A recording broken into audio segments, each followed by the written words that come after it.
Aurten, iaz bezala, udako ikastarotan berria eskola antolatu dugu udako ikastarotako antolatzaileekin batera.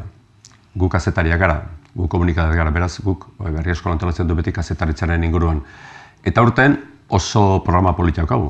Daukagu bai ikastaroaren barruan daukagu hitzaldi bat munduaren gainean, nazioarteko politikaren gainean, beste bat gizarte gaietan, badaukagu beste bat euskararen erabilera komunikabideetan eta zein den erabileraren zuzentasuna komunikabideetan, iritzi saila nola antolatu komunikabide batean, badaukagu beste bat zutabegintzaren inguruan edo zutabegilean, tartan Angel Ertxundi eta beste batzuken batera, eta kazetaritza gustuko zuenak, edo egunkari baten, edo komunikabide bat nola iten den, eta komunikabide baten zutabe nagusia zeintzu diren jakin nahi belmoitzue, torri zaiteze, ekainaren 8-9 buelta hortan, udako ikastarotan, Donostin, egingo dugun berria eskolara. Animatu zaitezte, gure profesioa oso pasionala da, batipat kazetaritza ikasten egiten ari zareten gazteak eta ikasleak etorri zaitezte, eta seguru asko ikasiko zuela.